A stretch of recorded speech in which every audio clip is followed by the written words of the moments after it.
You see, you always have to be very wary about things, and you can't be a sheep. Question everything. Every single thing, you question everything. Don't just take everything that you see on face value.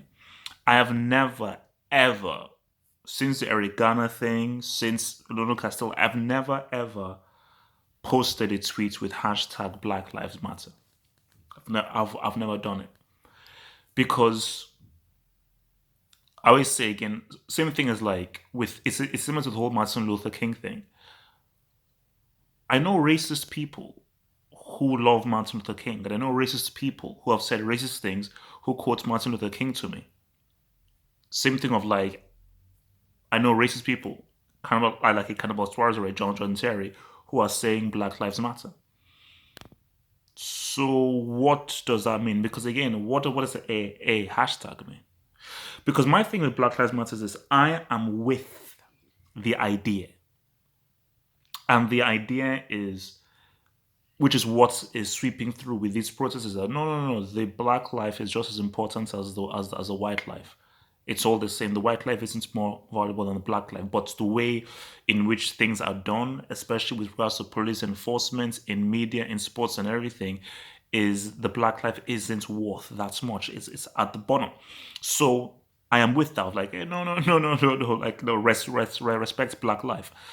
But beyond that, what I'm seeing with this whole Black Lives Matter is what happens with everything.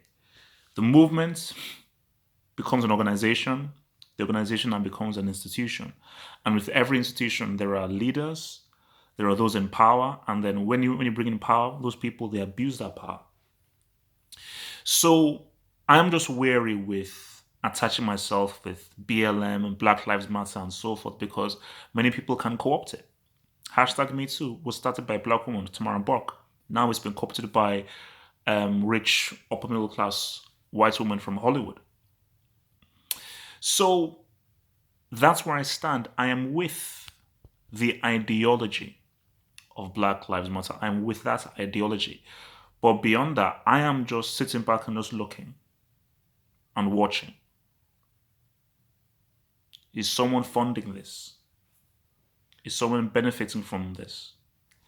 Has this gone away from being a movement controlled, pushed by black people? Or has it now become an international movement? Has it just become a trend, a cool trend? It's very similar to Kick It Out. Kick It Out began because, we're fighting racism in football and trying to kick racism out of football, hence why it's called Kick It Out. Now, Kick It Out was a movement bring awareness of racism in football. It became organized because the movements now began to gain traction, more respectability. Okay, we now have to have a council of members. Then it then became an institution. And once it became an institution, you had people who just existed to be just a voice, a useless voice, a pointless voice, a voice that does nothing, but a voice.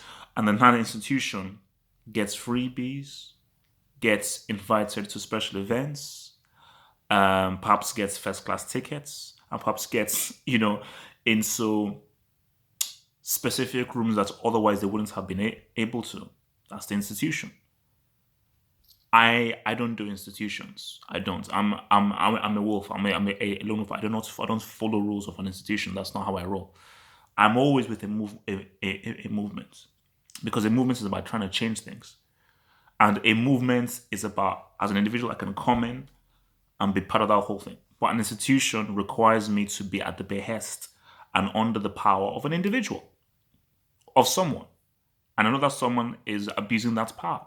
So my fear of Black Lives Matter is that as I'm watching it is this thing morphing into something else and something else that I don't really understand because this is what I was saying with Reef as well. What is the end game? What are you trying to achieve with this?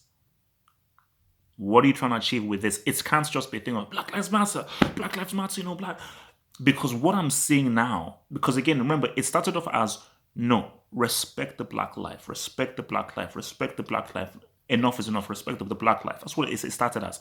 Now I'm seeing like young white kids saying Black Lives Matter, and these guys they don't know their left from their right. You go, they don't know their left from they don't know what the hell is flipping happening. It's just some suburban white kids saying Black Lives Matter. Yeah. So I'm like, so yeah, I mean, so that's just where I stand with it. I will not retweet it. I will not shout out the hashtag. Same thing as why I will not um retweet or post the hashtag kick it out, because I'm against the institution. Because more times than not, these institutions are run by, funded by, and promoted by some rich white dude or some rich white people. You know, that's the thing there, man. Because again, look, because just be clear here, it is things will only change if everyone is on board. Things won't change with just only black people. So things will only change with black people and white people, Asian people, and everyone just coming together as one. That is how things will change. You need everyone as a group because you need allies. You can't do it on yourself. You need allies.